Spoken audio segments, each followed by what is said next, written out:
Uma boa noite, minhas amigas e meus amigos.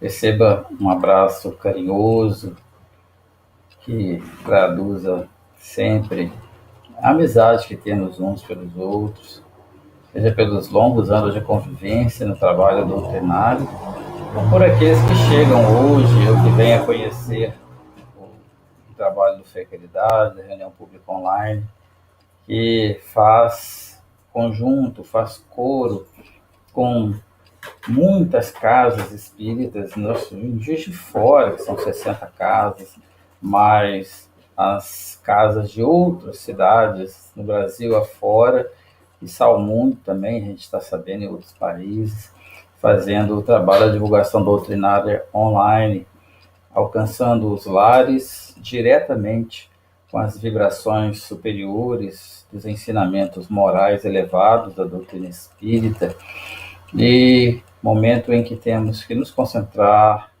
porque essa concentração não só nos traz os benefícios dos cuidados espirituais, e são levados a efeito por todos aqueles que sintonizam na reunião e que por isso mesmo recebem o auxílio da assistência da equipe espiritual neste momento do Fé e Caridade. Quero dizer a vocês que há trabalhadores em cota suficiente para atender a todos os que se ligam a nós, não apenas no que diz respeito ao socorro espiritual, que é o trabalho da desobsessão, da importância dessa palestra online em nossa casa, como também o trabalho da medicina espiritual, tal qual acontecia no salão lá no Fé e Caridade. Nós não fazíamos a cirurgia espiritual à distância, mas o tratamento médico espiritual para todos aqueles que buscam socorro nessa área é só fazer exatamente como fazia lá no salão, quando o centro estava aberto, na parte física. Acompanhar a prece inicial, acompanhar o trabalho da noite, acompanhar as músicas, fazer as suas orações e confiar no trabalho da espiritualidade. Então nós vamos ouvir agora nosso amigo querido, Genésio, amigo de muitos anos, que vai cantar para a gente hoje, e depois a gente vai fazer a prece inicial para ouvir a nossa Gisele. Uma boa noite a todos e que o Senhor Jesus possa nos auxiliar nessa noite.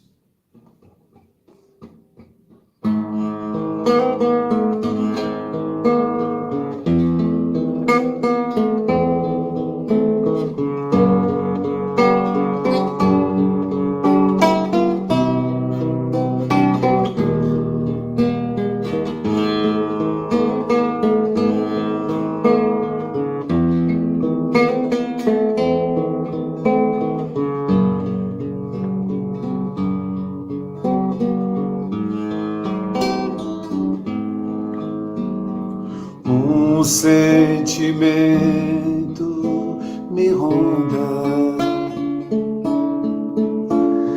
não sei dizer, tudo é novo pra mim. Meu coração se renova, sinto uma esperança invadir o meu ser. Quero ser manso, ser limpo e justo e pobre de espírito ser. Tua palavra me sonda, me conta de um reino que espera por mim. Eu te ofereço meu pranto e as dores da alma que quer renascer. Eu ouvi tua voz, teu falar me encantou, que segui caminhar saber pra onde vou. Eis-me aqui, minha dor sereno.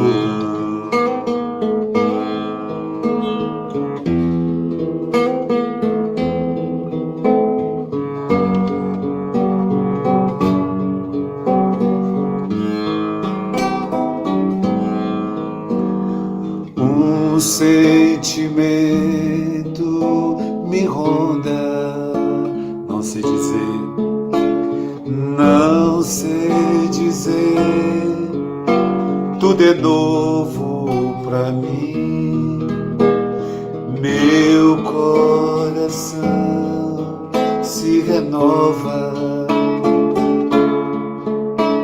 Sinto a esperança invadir o meu ser. Quero ser manso, ser limpo e justo e pobre de espírito ser.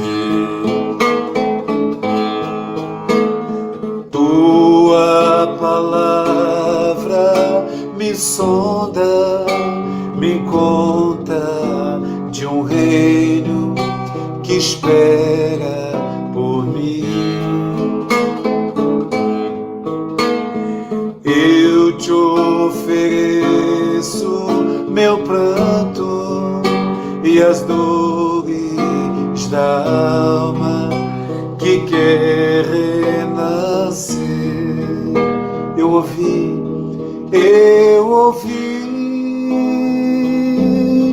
tua voz, teu falar, me encantou, que segui caminhar sem saber pra onde vou. Eis-me aqui, minha dor sereno.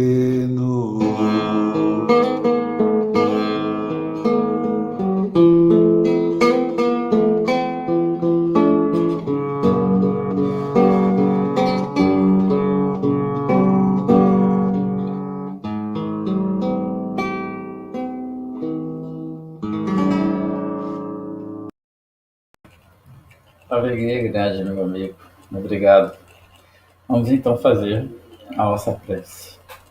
Senhor Jesus, bondoso e amado Mestre, iniciamos mais uma reunião pública online na noite desta quarta-feira, Centro Espírita Fé e Caridade, Juiz de Fora, Minas Gerais.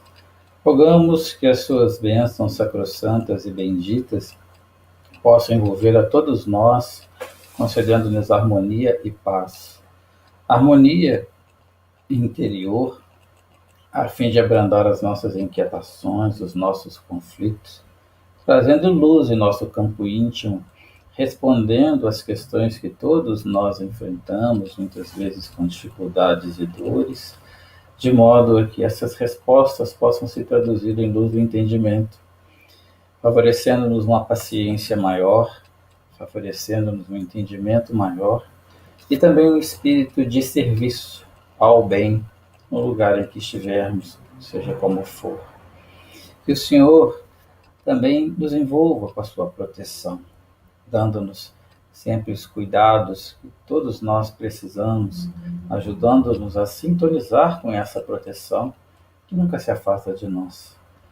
Nestes momentos em que vivemos na experiência coletiva, que possamos compreender a oferta do que há de melhor em nós a oferecer a tudo e todos, para que o momento em que vivemos, que passará, possa passar com a melhor contribuição de amor, de fé, de caridade, que todos nós tenhamos a oferecer, sabendo que somos irmãos dentro de uma mesma embarcação chamada Terra, que já enfrentou dificuldades inúmeras em seu seio, nas dificuldades da própria humanidade, e que hoje, dentro do programa evolutivo que todos nós estamos matriculados, também enfrentamos dificuldades para que melhor possamos enxergar os valores espirituais e a realidade espiritual em nossa existência. Portanto, Senhor, dá-nos a tua bênção. Em nome de Deus, em teu nome, em nome de Maria Santíssima. Januário, da agora diretora espiritual do Fé e Caridade, Dr. Gil Horta, toda a equipe médica e espiritual que comanda, e os demais diretores, trabalhadores, auxiliares do Fé e Caridade, todos eles espíritos muito queridos, amigos de coração. Nós pedimos permissão para iniciar a reunião da noite de hoje. Que a sua paz, Senhor, nos envolva sempre. Que assim seja. Muito bem, minhas amigas e meus amigos, internautas. Hoje nós temos a nossa amiga querida Gisele Marques, de uma casa também querida, que tivemos a oportunidade de conhecer em nossa juventude. Já ficou lá um tempinho atrás, já quando éramos garotos no movimento de mocidades, das mocidades espíritas aqui em Juiz de Fora. E que vai trazer a palavra da noite para a gente hoje. Minha amiga Gisele, você está em casa, você conhece a Fé e Caridade, então é contigo. Muita paz. Obrigada, Wanderson. Obrigada ao nosso amigo aí, Léo, que nos ajuda na tecnologia. Boa noite a todos vocês que estão conosco, estão aí no chat. Sintam-se abraçados. E é uma alegria sempre poder estar com os irmãos do Fé e Caridade, poder trazer aqui um pouco daquilo que eu estudo porque mexe comigo. Então, todas as vezes que eu trago alguma coisa para a gente pensar e para pensar junto, é para sentir junto, é para estarmos ali entregues a essas falas de Jesus, a doutrina espírita nos esclarecendo, para que a gente possa colocar esses ensinos nas nossas vidas. E essa noite não será diferente, então eu convido todos vocês a estarem entregues a esse momento, pensando mesmo, como o Wanderson falou, estamos no salão do Fé e Caridade. Estamos ali assentados nos nossos lugares de costume, estamos ali ouvindo e recebendo do mais alto tudo aquilo que viemos procurar.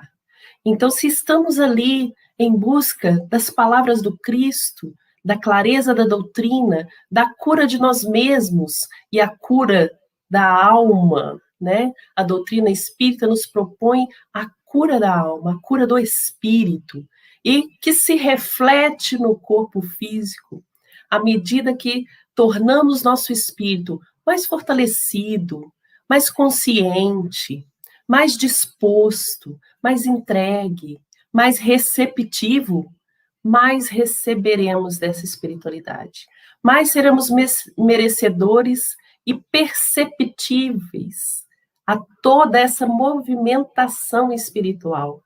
Então, conversávamos um pouco antes sobre essa situação que estamos tendo das portas físicas fechadas. Temos que lembrar sempre disso. As nossas portas físicas estão fechadas. As portas espirituais de qualquer casa que adentramos através dos nossos espíritos estão sempre abertas. Onde buscarmos auxílio, seremos bem recebidos. Então, que essa noite estejamos mesmo todos nós unidos no Salão do Fé e Caridade.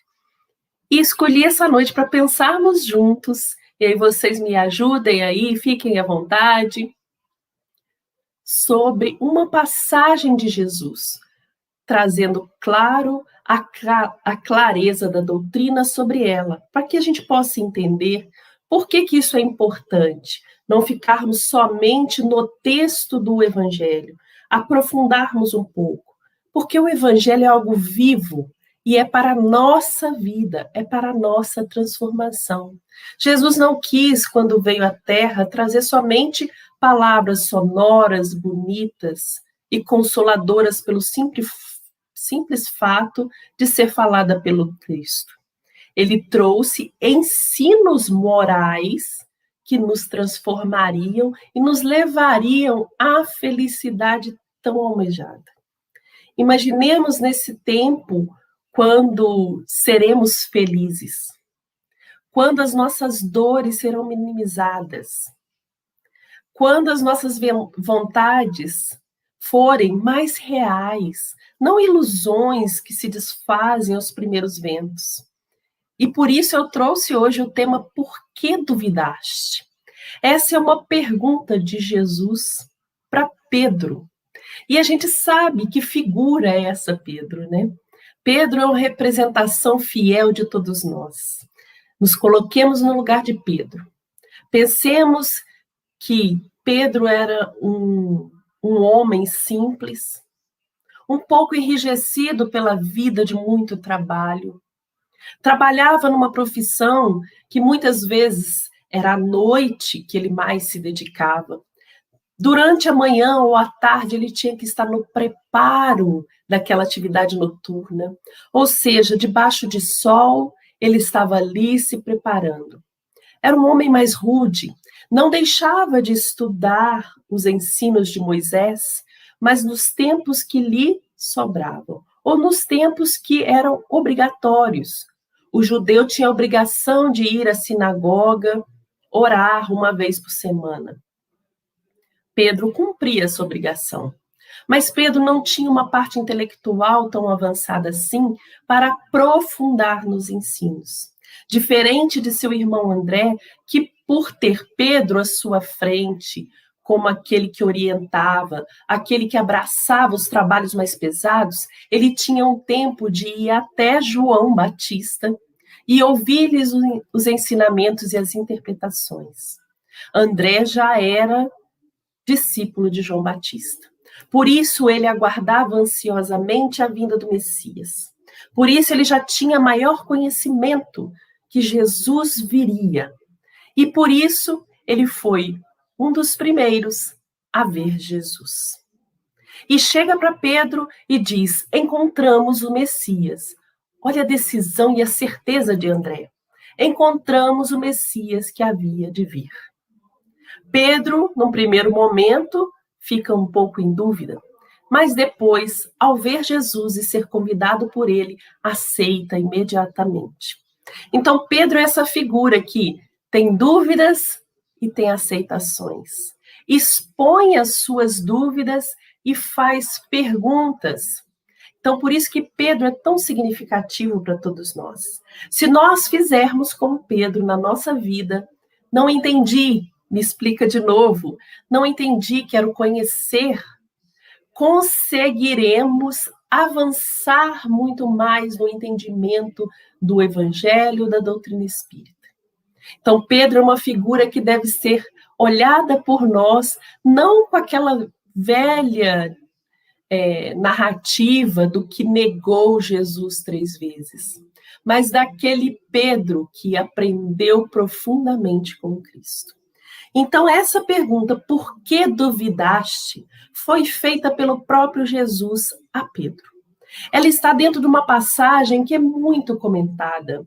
Porém, quando se coloca essa passagem, coloca-se mais o efeito físico, ou como diríamos, o milagre que aconteceu. E sabemos nós, pela própria doutrina espírita, que milagre é aquilo que a gente ainda não conseguiu explicar. Ele não é sobrenatural. O milagre, como dizíamos, ele está na ordem natural das coisas.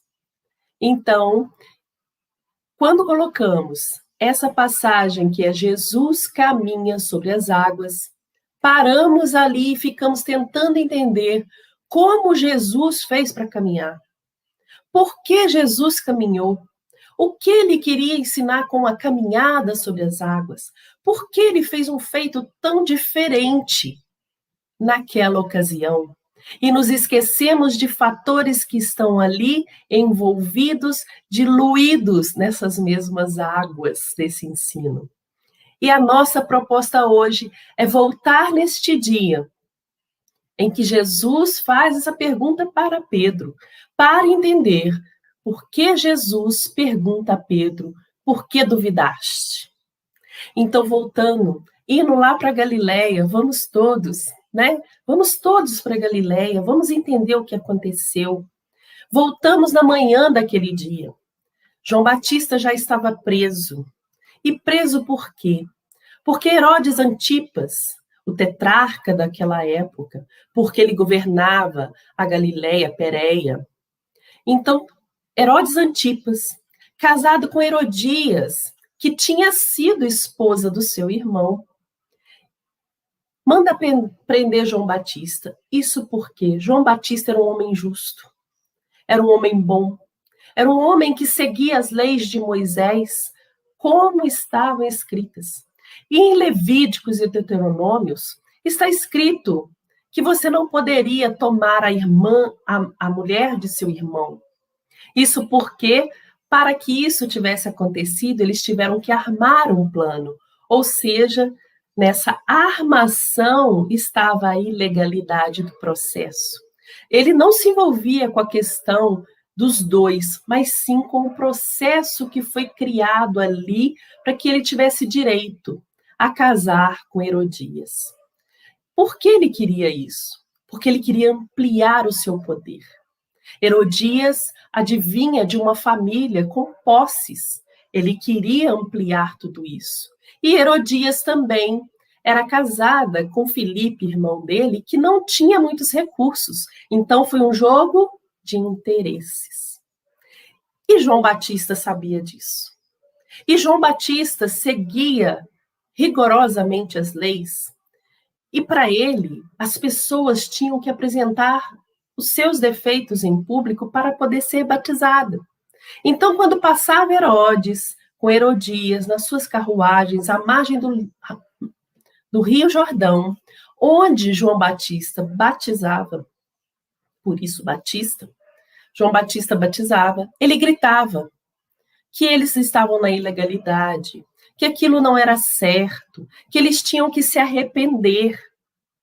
Então, João Batista, todas as vezes que eles passavam, eles gritavam. Herodias não gostava nada disso, é claro, estava sendo exposta, e pede a Herodes a prisão de João Batista.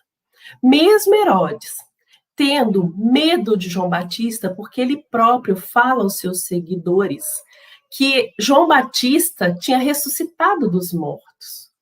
E nele operava poderes miraculosos, ou seja, ele não entendia como João Batista sabia de todas aquelas coisas se o plano tinha sido armado por eles dois em secreto. Ele não sabia dos poderes de João Batista profundamente, mas sabia que João Batista conhecia muitas coisas e era um profeta. Lembremos aqui que no próprio Evangelho está escrito que João Batista tinha sido Elias, o grande profeta do povo judeu. Então a gente pensa assim, João Batista é preso no aniversário de Herodes, a festa que tinha uma dança, e quem fosse assim a mais aplaudida, fosse a mais reconhecida, ela tinha direito de fazer um pedido. Herodias não podia participar, mas sua filha Salomé sim. E Salomé dança para o tetrarca e recebe os aplausos e é escolhida.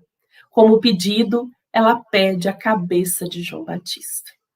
Então, o nosso dia começa com a execução de João Batista. Seus discípulos e os discípulos de Jesus, sabendo disso, ficam em temor, porque João Batista já tinha sido degolado e eles sabiam que a partir daquele momento, pelas palavras do próprio Cristo, começaria ali a perseguição a todos eles. Cristo já tinha anunciado o Calvário. Eles não estavam ali sem saber, ignorantes dos fatos. Então, eles sabiam que a partir da partida de João Batista, tudo começaria a acontecer. Então, naquela manhã, o temor toma conta. Eles vão até Herodes e pedem o corpo de João Batista, o sepulta. E depois vão até Jesus contar o que tinha acontecido. Então, pensemos nós, lá na Galileia, nesse tempo, as coisas começam a acontecer. Imagine os nossos corações. Nós que somos seres, como éramos na época, em crescimento, nós que absorvemos muito mais o impacto do visual do que os sentimentos envolvidos, demoramos a perceber todo o ensino que há em cada questão. Então, nós ali recebemos mais o impacto da morte de João Batista do que o ensino que vinha a partir dali. Então, quando eles chegam a Jesus, a gente tem a primeira grande lição desse dia. Eles chegam para Jesus e diz que João Batista havia sido degolado injustamente. Era um homem bom, era um homem que só pregava o bem. E Jesus, ao invés do que seria natural de todos nós, fazer as mesmas reclamações, como assim João Batista, um homem bom, justo, Jesus convida seus discípulos para irem para um lugar calmo, ermo, para orarem. Aí pensemos, a gente sabe e a doutrina nos esclarece. Não precisamos de templo para orar. Não precisamos de um lugar específico para entrar em contato com Deus. Sabemos que a prece é feita para pedir, agradecer e louvar. E isso pode ser feito em qualquer lugar. Então, por que Jesus convida os discípulos a irem a um lugar ermo? Será que temos que fazer isso? Subir algum monte? Ir para algum lugar? É necessário mesmo procurarmos um lugar ermo? Jesus convida os discípulos a isso, porque ele sabe das angústias que vivemos. Ele sabe como produzimos fluidos que às vezes não nos favorecem. Ele sabe o quanto a gente está envolto em situações que nos tiram a calma, a percepção. Então, quando Jesus convida os discípulos a irem a um lugar ermo para orar, ele diz: deixe um pouco as arguras do dia, as angústias do seu dia, os seus tormentos, e vamos nos concentrar na prece. Vamos pedir ao Pai, vamos orar, vamos louvar, vamos agradecer. Vamos para um lugar onde estaremos nós e o Pai. Então, é com essa intenção de tirá-los daquele momento tormentoso que Jesus os convida. E eles aceitam. Eles aceitam porque sabem que ao redor está um dia muito puxado. E aí pensemos nós, todos os dias, nós levantamos com a certeza que aquele será o dia mais feliz das nossas vidas. Não é assim? Nós não fazemos isso todos os dias, levantamos esperançosos, com vontade, prontos para ter nosso melhor dia. E aí as coisas começam a acontecer ao nosso redor. Na própria manhã, várias coisas já aconteceram que vão nos tirando a harmonia, vão nos causando desequilíbrio. E nós, nessa confusão, não conseguimos parar um minuto para orar. Não conseguimos parar um minuto e orar, gente, não é ficar momentos fazendo prece, minutos fazendo prece. O próprio Cristo disse, não é por dizer Senhor, Senhor, Senhor que será ouvido. Não é por muito dizer. Às vezes, neste momento em que os tormentos se aproximam de nós, se nós elevarmos nosso pensamento e dissermos, Jesus me ajuda, espiritualidade me conduza, Deus me proteja. Isso é prece, porque vem do coração, vem do mais íntimo dos nossos desejos. Isso é prece. A gente tem que aprender que às vezes não são as palavras, são as vibrações que tocam. Então Jesus convida os discípulos e eles vão. Eles entram num barco e saem pelo lago Tiberíades, o lago de Genezaré, podem ter os dois nomes, o lago de Genezaré, saem no barquinho, e enquanto eles vão passando por todas aquelas cidadezinhas que estão ali, Magdala, Cafarnaum, todas aquelas cidadezinhas, as pessoas vão saindo da casa, vendo Jesus no barco, e falam, é o Cristo, é Jesus, vamos acompanhá-lo, vamos ver aonde eles vão. É o Cristo e seus discípulos, vamos para onde eles vão. Isso porque eles sabiam que sempre que chegasse, Jesus estava ali, pronto para atendê-los. Imagina esse momento, quando essas pessoas que já estavam ali por volta do meio-dia, passando suas manhãs, às vezes tormentosas, encontram Jesus e vão com ele, caminhando ao lado do lago para chegar com Jesus aonde ele ia. Quando Jesus chega lá, desce do barco, ele vê uma grande multidão. E nos livros de Amélia Rodrigues, quando ela toca nesse ponto, ela fala que era um burburinho feliz.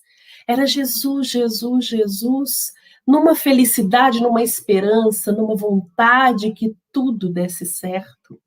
Né? É aquele querer com muita vontade, querer estar próximo a Jesus.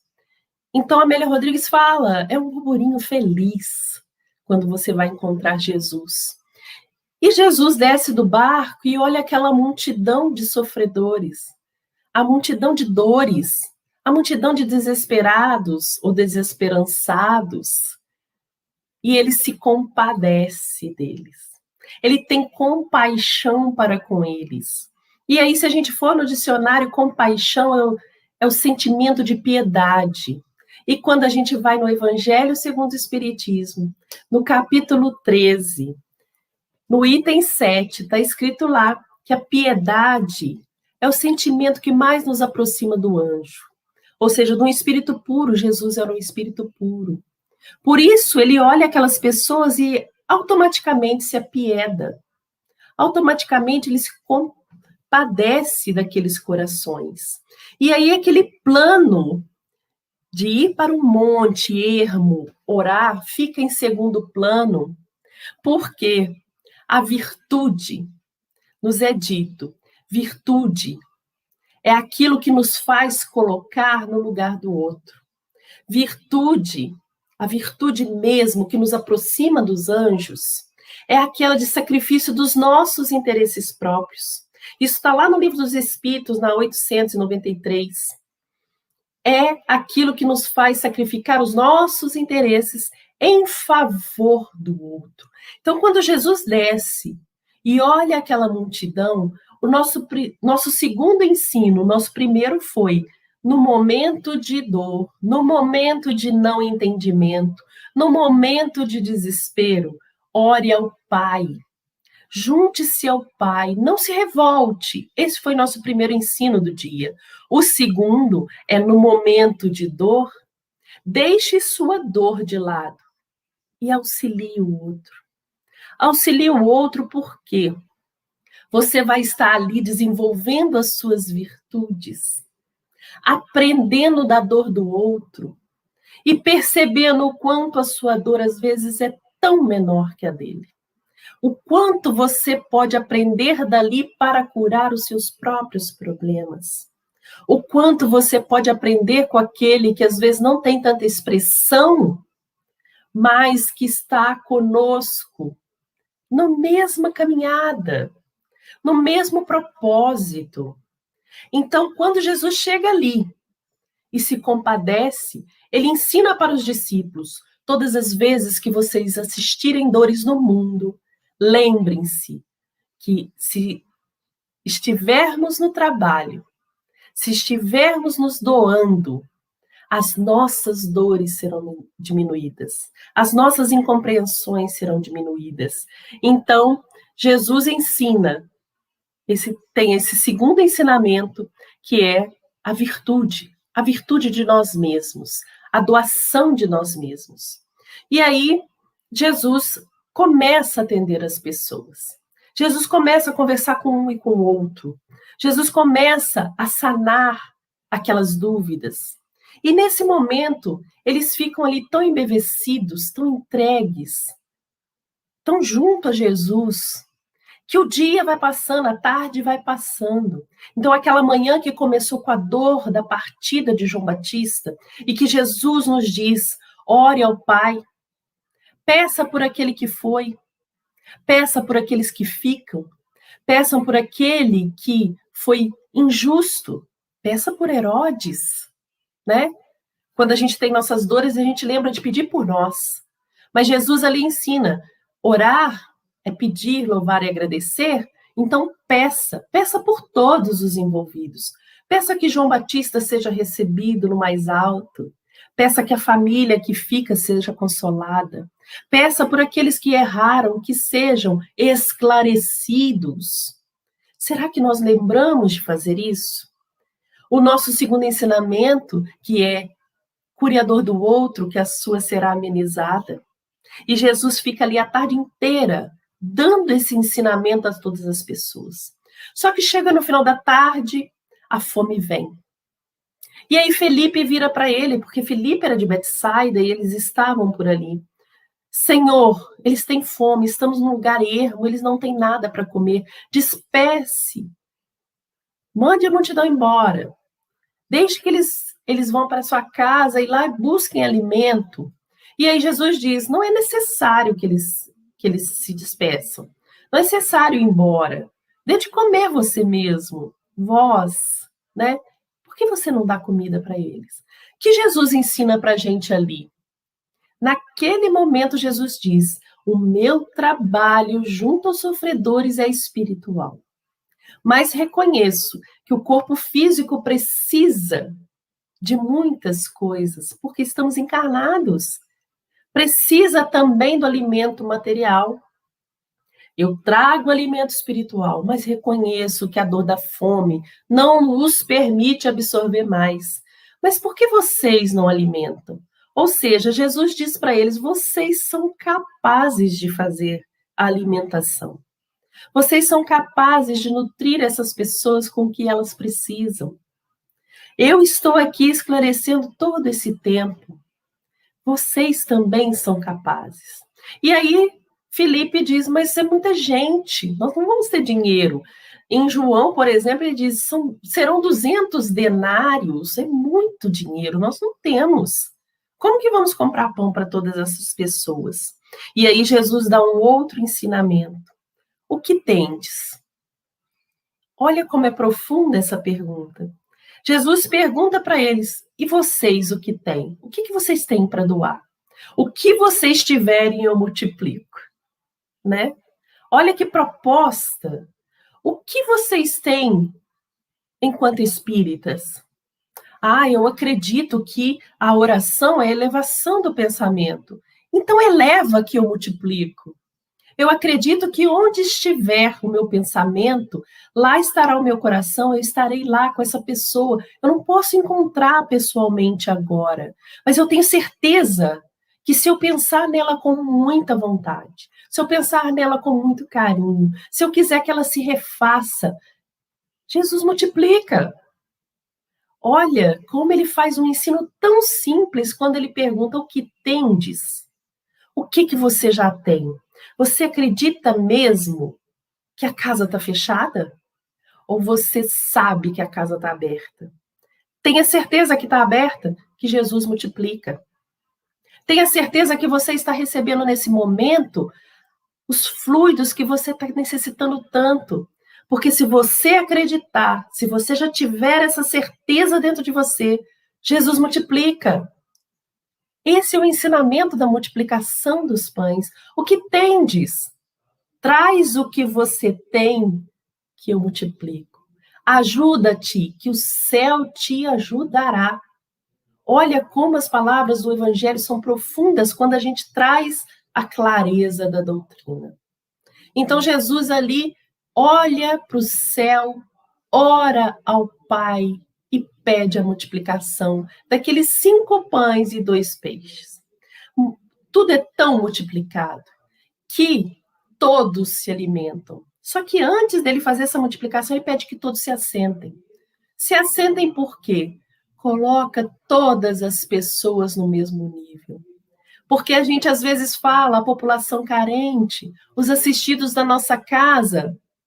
Quem de nós não é carente? Quem de nós não precisa da assistência? Cada um no seu nível, é claro, cada um na sua profundidade também fica claro, mas todos nós somos necessitados de assistência. Então, todos nós precisamos dessa multiplicação, uns da matéria, outros do espírito.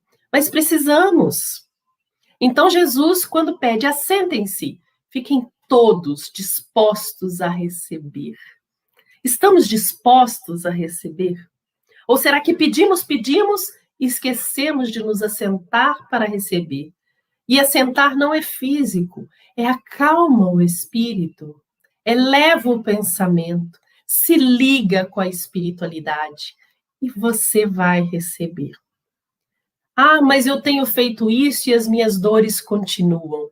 Persista, persista. Cada um vai receber quando já puder receber. Quando já estiver pronto a receber. Ali foi multiplicado muitos pães, tantos que sobraram. E aí a gente pensa, por que sobraram? Será que Jesus multiplicou a mais para que todos pudessem ver e aí sobra simplesmente? Aí a gente tem que voltar lá na doutrina espírita. Quando é pedido ao mestre, nos mostre o Pai, nos mostre o caminho, a verdade, a vida. Nos ensine todas as coisas. Quando é perguntado para ele, por que falas por parábola? E ele diz assim, eu falo por parábola para que aqueles que já possam entender, entendam. E aqueles que não podem, não entendam. Quando Jesus multiplica e sobra, e aí é narrado pelo Evangelho, que foram alimentados mais de 5.000 homens, e mulheres e crianças, ou seja, 7.000 pessoas, vamos colocar assim, né? Foram alimentadas e sobrou 12 cestos. E aí a gente fica pensando, Jesus não faria nada para desperdiçar, né? Nada que sobrasse assim. Então, qual é o ensino que está aí, que a gente não está percebendo? A doutrina espírita é grandiosa. Quando eles pedem a Jesus todos esses caminhos, ele fala, que ensina por parábolas, ele diz, pedirei ao Pai que envie um outro Consolador, que lhes lembrará tudo isso e ensinará muito mais. E aí a gente pensa, a doutrina espírita é grandiosa. É grandiosa, é o novo Consolador. Vem muito, Jesus sempre traz em abundância. Jesus sempre traz muito ensinamento, como trouxe na época que estava encarnado. Jesus faz isso por nós. Porém, nós não estamos aptos a absorver tudo de uma vez. Não estamos. Então, sobra. E o que Jesus faz? Junte no cesto e leve. Leve para quê? Para quando vocês tiverem fome de novo, vocês possam absorver. Esse é o grande ensinamento dessa passagem. Eu sempre trago muito, dizia Jesus. Eu sempre trago muito. Mas tem coisas que vocês não vão entender agora. Tem coisas que não vão absorver agora. Mas espera, eu pedirei ao Pai que mande um novo Consolador. Que mande aquele que vai relembrar e ensinar muito mais, esclarecer. Então vem a doutrina espírita, que não traz nada de novo, mas esclarece esses pontos. Como foi a multiplicação? O que aconteceu com João Batista? Mas nós, que estamos ali naqueles dias tormentosos, não percebemos esses ensinos mais profundos, ficamos na superfície da questão do ensino de Jesus. Nossos corações tormentosos da manhã não entendem a multiplicação dos pães, não entendem que Jesus trouxe uma proposta muito maior, que nós não íamos absorver tudo naquele momento. Nós não entendemos porque nosso coração está em sobressalto. Nós não conseguimos absorver todos os fluidos bons que estão ao nosso redor, porque estamos com os corações em sobressalto. Estamos refratários. Eleve o seu pensamento que agora é a hora do passe. E eu estou lá no passe, seja ele virtual, seja ele à distância, seja ele coletivo, seja ele individual, pensando nos meus problemas lá fora. Eu estou receptivo, eu estou refratário. Então Jesus ali deixa muito mais do que aquelas pessoas conseguiriam digerir naquele dia, para que quando elas tivessem realmente mais fome, elas absorvessem um pouco mais. Quando elas tivessem mais fome ainda, absorvessem mais ainda. Então, esse é o grande ensino dessa multiplicação dos pães. E aí Jesus, depois que alimenta a multidão, pede aos discípulos, vá para o barco, vá para o lago, passe a outra margem. E ele fica para despedir a multidão. E ir à proposta inicial dele, ao monte orar. Lá existia um monte, o Monte Berenice, bem alto, que de lá dava para ver tudo, inclusive o lago Tiberíades. E nesse monte, Jesus se assenta para orar depois que a multidão vai embora. Então, os apóstolos, os discípulos, entram no barco e vão pelo lago. O lago não é tão largo assim. É mais ou menos 11 quilômetros. E quando eles entram, quando chega no meio ali, começa uma tempestade. Imaginemos esses apóstolos, que estavam de manhã com os corações em sobressalto, que não tinham entendido o que tinha acontecido com João Batista, que na tarde vê a primeira multiplicação dos pães, que eles nunca tinham visto. A população ficou tão maravilhada que queria colocar Jesus como o rei da Galileia, porque eles pensavam, se ele multiplica pães, nunca mais teremos fome, né? Então, esses corações ali em sobressalto também com o que aconteceu com esses pães, entram no barco e começa uma tempestade. Era uma tempestade comum, era uma tempestade que acontecia sempre ali. Quando eles chegam a mais ou menos 5 quilômetros da margem, esse vento que vem, o vento do Saara, que é comum, que é natural, entra pela fenda fenícia e chega até o lago do Tiberíades. Pensemos bem, nesse grupo nós tínhamos pescadores experientes. Pedro estava lá, André estava lá, João e Tiago também estavam lá. Pescadores experientes. O pai de João e de Tiago tinha uma empresa de pesca, como nos diz o evangelista. Tinha uma empresa de pesca. Ou seja, eram pessoas que estavam acostumadas com esse evento na noite. Mas eles entram em desespero. Eles não sabem o que fazer, porque cada um ali deve ter dado uma opinião, cada um deve ter falado, eu é que sei. E aí a gente pensa, né, nos nossos grupos, quando a gente fala assim, precisamos de uma unidade para trabalhar em harmonia, para trabalhar em comunhão de pensamentos, para formar um feixe de luz. E isso fica tão difícil da gente entender. É porque se cada um estiver pensando para um lado, seremos esses que estão nos barquinhos ali, rodando sem sair do lugar. E eles, acreditando sozinho, entram em grande temor. Eles, acreditando que estão ali abandonados, entram em grande temor. Será que quando a gente chega na nossa noite, a gente também não entra em grande temor porque passamos tantos problemas durante o dia? Tivemos, sim, momentos de felicidade, mas passamos problemas. E a gente fala, poxa, eu sou um esquecido mesmo por Deus. Quantos de nós, às vezes, não fala bem assim? Quantos de nós não se acha assim? Esquece de tudo que nos é dado. Esquece das felicidades que tivemos e focamos nos problemas. Então, quando chega a noite, eles nesse barco, nessa tempestade, se acreditam sós. Mas Jesus, do alto desse monte, via tudo. E bastou que eles tivessem temor e pedissem a presença de Jesus, que eles olham em cima do lago, na superfície, vem uma grande luz andando. E eles olham e com temor gritam, é um fantasma. Eles acreditam que é um fantasma. Gritaram de medo.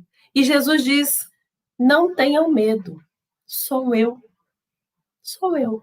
E aí a gente pode pensar, mas o que aconteceu? Por que eles não entenderam? Por que eles não viram? Por que eles não reconheceram Jesus? Aí a gente vai lá na Gênesis, capítulo 14, capítulo 15, onde fala de fluidos, milagres do Evangelho. Lê lá, está lá explicado o que acontece com o perispírito, o que pode ter acontecido nessa caminhada sobre a superfície da água, né? Vários fatores estão ali, mas como não é nosso foco hoje, né? Não é nosso foco hoje, mas é algo que vale a pena a gente estudar. Então eles olham, gritam de medo e Jesus diz, não temam, sou eu. E aí Pedro olha e diz, se és tu, me manda ir até o Senhor sobre as águas. Pedro é essa figura que na dúvida ele pergunta, a gente, se formos estudar Pedro no Evangelho, vamos ler do primeiro versículo ao último versículo do último evangelista de Atos dos Apóstolos. Pedro está lá o tempo todo, questionando. E aí a gente lembra, o que faz movimentar a nossa mente? São os questionamentos. Por isso estamos abraçando a doutrina espírita, que é fé raciocinada. É pensar e reafirmar a fé. É pensar e acreditar porque eu conheço. Isso é a fé raciocinada. Não quer dizer que será uma fé mais forte ou mais fraca do que a do outro, mas é a fé que a gente abraçou. É a fé que a gente conhece, é a fé que nos alimenta, que nos sustenta. Então Pedro pede, se és tu, me manda ir ao teu encontro por sobre as águas. E aí Jesus olha para ele, e aí pensemos nesse olhar de Jesus. Olha para ele e diz, vem. Quantas vezes Jesus fala para a gente, vem. E aí a gente tem que lembrar dessa figura de Pedro e fazer um paralelo conosco. Quantas vezes acordamos de manhã, colocamos o nosso pezinho para fora da cama, ouvimos o chamado, vem. E a gente começa bem como Pedro começou. Pedro desce do barco, coloca o seu pezinho para fora e começa muito bem. Nós fazemos da mesma forma. Só que, de repente, nessa nossa caminhada do dia, algo acontece que nos tira o foco do bem que desejamos. Não quer dizer que nós sejamos tão ruins assim. Nós estamos em crescimento. Por isso, precisamos vigiar mais. Os espíritos puros nem precisam vigiar tanto, porque eles já vivenciam. Nós que ainda estamos aprendendo, é que temos que ser mais vigilantes. Nós temos que olhar ao nosso redor, porque terão propostas boas e propostas ruins. Propostas não tão boas assim, como a gente quiser. E aí nós temos que ter a certeza, por muito pensar, de qual é o caminho que queremos seguir. Por isso, pensar, o meditar, o vivenciar é importante para nós, porque aí vamos fazendo escolhas cada vez mais corretas, cada vez mais direcionadas ao bem. Pedro, quando desce do barco, ele olha para Jesus e diz, meu foco é Jesus, é para lá que eu vou para Jesus, eu vou no caminho do bem. Eu quero ser evoluído, eu quero ser bom. Todos nós temos a propensão a ser evoluído, mas precisamos trabalhar. Pedro foca em Jesus e começa a caminhar sobre as águas. Mas os tormentos, a tempestade, os ventos fortes, os faz desviar do foco. Faz com que ele tema, faz com que ele olhe ao redor e preste mais atenção do que o foco que é Jesus. E aí ele começa a afundar, porque ele prestou atenção ao redor, começa a afundar e grita, Senhor, salve-me, estou perecendo. Quantas vezes a gente está perecendo? E esquece que temos ao nosso auxílio, temos ao nosso redor seres para nos ajudar. Quem lembra todas as noites de conversar com seu mentor, de conversar com seu anjo guardião? Quem lembra todas as noites de conversar com esse amigo que está conosco desde antes daqui chegarmos encarnados? Ele nos ajudou a planejar a nossa encarnação. Será que a gente lembra disso? Estou perecendo, vem comigo, me ajuda. Olha, nunca estamos sós, né? Aquele que fala, eu sou um esquecido do mundo, estou só, esquece-se do seu anjo guardião. Pelo menos ele já está com você. E nós sabemos que não é só ele.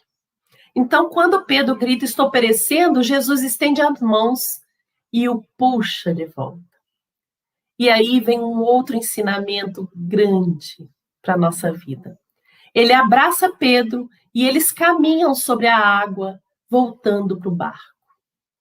Eles caminham sobre a água, abraçados. Podia Jesus ter pego Pedro no colo. Jesus tinha como fazer isso. Ter pego Pedro no colo e levado e colocado dentro do barco. Todos os dias a gente pede Jesus um colo, né? Mas Jesus tem outras formas de nos ensinar. Jesus nos abraça e fala, eu caminho contigo. Eu vou com você aonde precisar, mas a caminhada é sua, para que você também mereça as glórias da conquista. Eu fiz a minha caminhada. Eu estou nesse patamar porque eu estive no mundo e venci o mundo. Você caminhando por seus pés, você também vencerá. Então, esse ensino de Jesus é para que nós possamos fazer assim com os nossos companheiros. Às vezes a gente fica, coitado, tadinho, coitado dele, ele não consegue. Isso não é auxílio. Dê formas para que ele caminhe. Dê o braço, dê as mãos, puxe da queda, não deixe que ele pereça, mas incentive a caminhada. Porque só assim ele vai sentir a vitória dele mesmo. E aí a gente pensa, né? A fé, quando fala lá no capítulo 19 sobre a fé no Evangelho segundo o Espiritismo, eles falam justamente isso, que a fé robusta é aquela que foca no seu ideal de transformação, aquela que foca no bem que pode desenvolver. E aí, Jesus entra com Pedro no barco, Jesus coloca ele em segurança, depois desse aprendizado que passa assim em segundos, mas que é profundo, olha para ele e diz, homem de pouca fé, por que duvidaste? Notem que Jesus disse de pouca fé. Jesus não disse que Pedro não tem fé nenhuma. Ele disse que a fé dele não estava robusta. No momento que ele desvia o foco, ele entra numa fé que não é uma fé vacilante, que leva à incerteza, que leva à hesitação, que não aproveita os momentos e que se deixa levar pelas amarguras do dia, que não mantém a esperança viva. Essa é uma fé vacilante. É a fé que acha sempre que tudo vai dar errado. Ah, mas eu acredito em Deus, mas para mim nada dá certo. Ou seja, você não tem tanta fé assim. Você tem pouca fé. É como Pedro. Ele queria muito ir ao encontro do Cristo. E quando Jesus convida, vem, Jesus está acreditando que ele sabe caminhar sobre as águas. Assim como ele disse, vocês podem alimentar essas pessoas, ali também.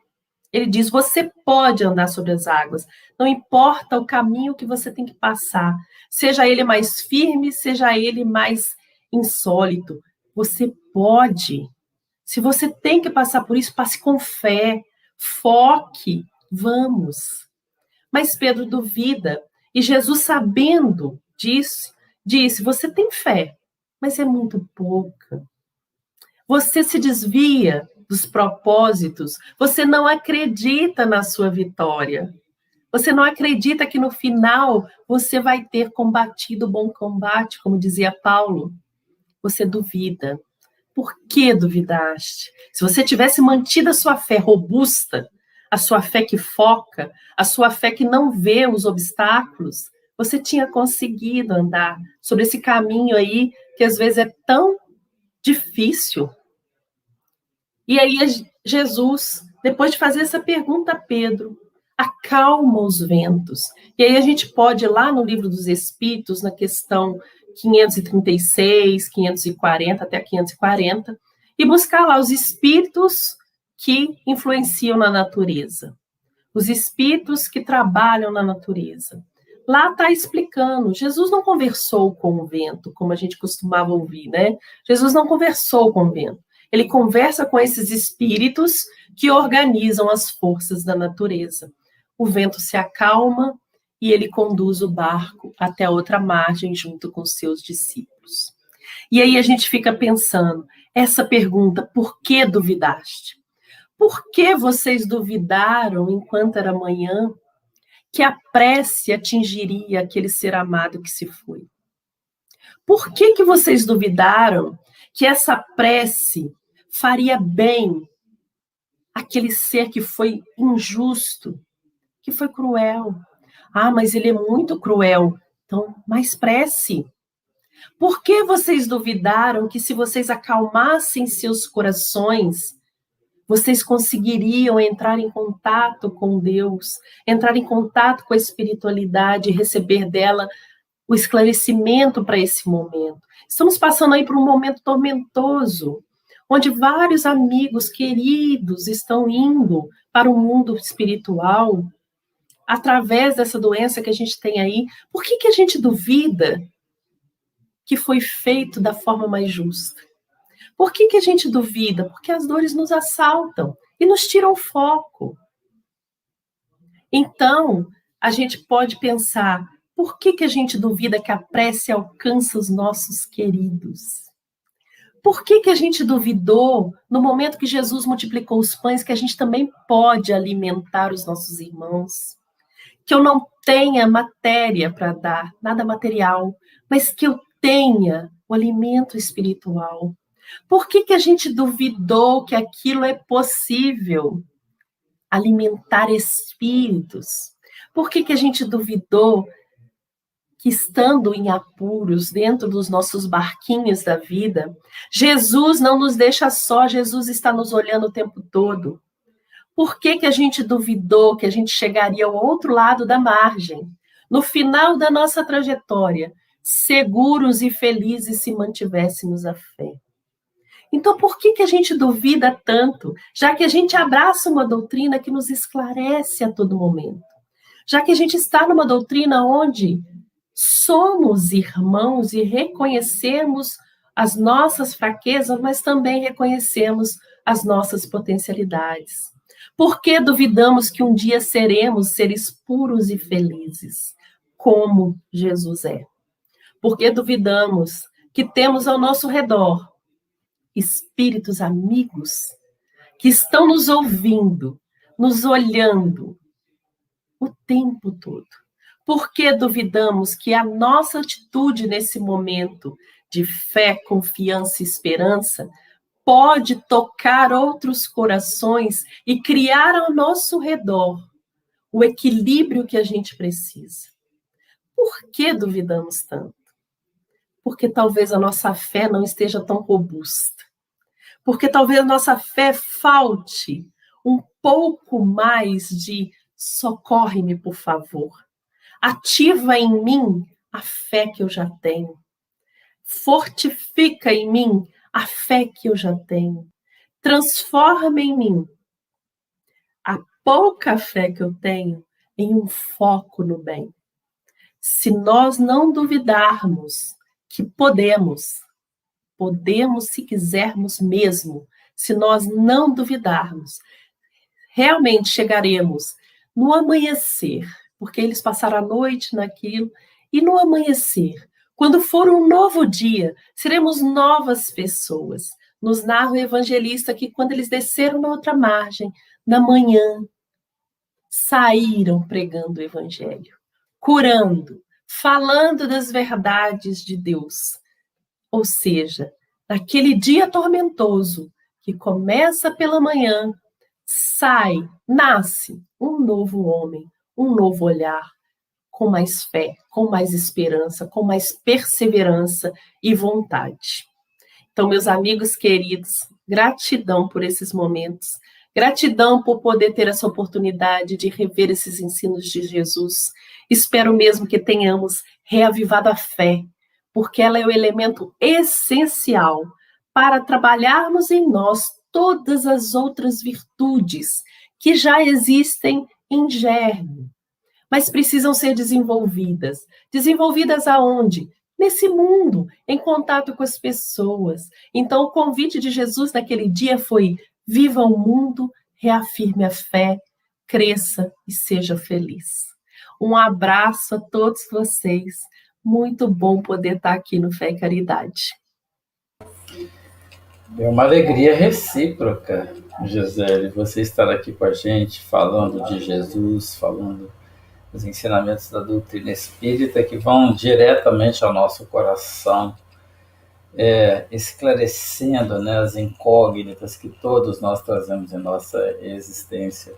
A gente só tem, como amigo, irmão, agradecer em nome da casa e a certeza de uma próxima oportunidade de estarmos conversando aqui sobre Jesus. Muito obrigado, leve o nosso abraço para a turma do Amor ao Próximo, como dissemos, casa que temos um grande carinho, e sigamos em frente com as nossas tarefas, que Jesus nos abençoe. Muito obrigado, Gisele. A gente que agradece, deixo aqui meu abraço do Amor ao Próximo, uma casa realmente muito próxima ao Fé, e é uma alegria poder estar com vocês, viu? Uma oportunidade única. Obrigado. Tudo bem, minhas amigas e meus amigos. Nós vamos passar ao nosso amigo Genésio, a música, mas desde já eu quero fazer uma ênfase, porque amanhã tem o Enxugando Lágrimas. Para aqueles que não sabem, o Fé e Caridade faz uma reunião mensal na primeira quinta-feira do mês, uma reunião voltada para as pessoas que atravessam dores na alma, dores devido a perdas de pessoas amadas, de entes queridos, de pais, mães, esposos, esposas, filhos, netos e netas, filhas, amigos, enfim, pessoas que fazem parte da nossa rede de troca de elementos espirituais afetivos e que, pelas razões naturais da vida, partiram, às vezes alguns espontaneamente, pela condição mesma do término da existência, outros sob condições muito duras, onde nos impactam severamente o campo emocional.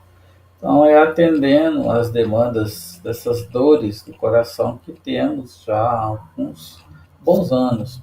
Essa reunião no Enxugando Lágrimas, são todos, pois, convidados a assistir. Amanhã quem vai falar para a gente é o nosso amigo José Augusto Rezende, que é um trabalhador do Fé e Caridade, e vai trazer a isso uma reflexão sobre essa viagem de volta, né? Esse retorno nosso ao mundo espiritual. São todos convidados. Ok, pessoal? Então agora a gente ouve o nosso amigo Genésio.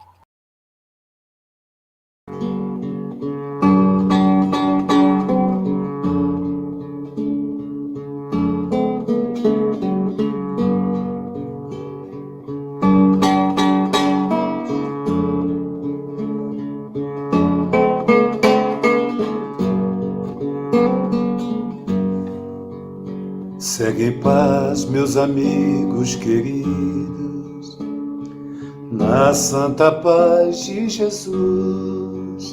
Mãos divinas irão e guiar nos caminhos de amor e de luz. Que Deus ilumine teus passos com amor, caridade e perdão. Que espalhe por onde passar o sorriso e amor aos irmãos. Segue em paz, meus irmãos, que Jesus te ensina e te guie os caminhos. Os irmãos lá do alto derramam e os fluidos de amor e carinho. Sorria, proteja e ajude a todos que encontrar. Ama, serve, caminha e tolera. Vive evangelho em seu lar.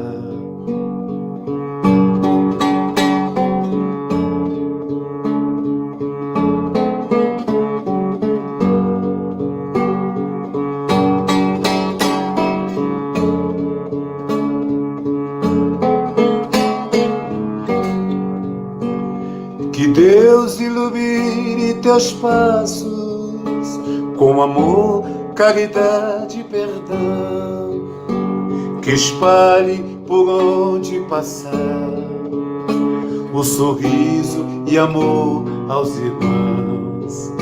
Segue em paz, meus irmãos, que Jesus te ensina e te guie os caminhos. Os irmãos lá do alto derramam os fluidos de amor e carinho. Sorria, proteja e ajude a todos que encontrar. Ama, serve, caminha e tolera. Vive evangelho em seu lar.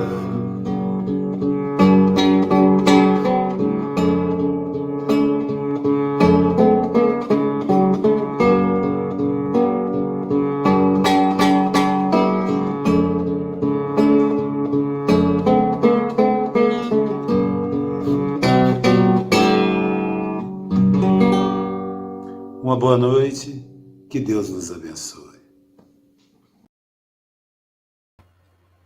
Muito obrigado, meu amigo Genésio.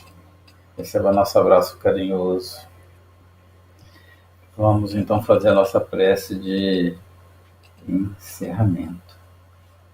Sagrada Mãe de Cristo, Mãe Sagrada dos réus, dos cativos e dos moribundos, sois por prestígio de maior nomeada genetriz das eras e dos mundos.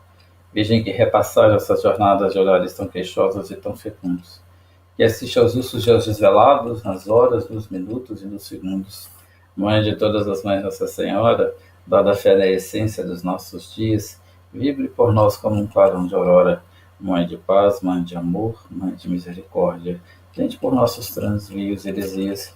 Misericórdia, Mãe, nós te buscamos, para que a Senhora nos envolva com o seu manto sacrosanto. Que a Senhora interceda junto do seu dileto Filho Jesus, e que esses recursos divinos, a sua esfera de amor e misericórdia, caiam sobre todos nós que aqui nos encontramos sintonizados no trabalho desta noite tão cheio de ternura e bondade.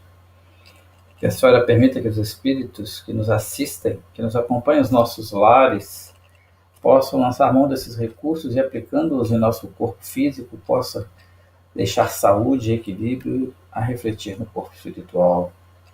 Igualmente, esses espíritos sintonizados com o trabalho da casa, do Fé e Caridade, tanto na parte socorrista quanto na parte médica, possam também deixar recursos na água, que aqui deixamos o copo, a garrafa, o jarro, para que nela possam estar contidos esses fluidos sublimes, que vão transformar em remédios para todos nós, quando delas fizermos uso para o nosso equilíbrio e bem-estar.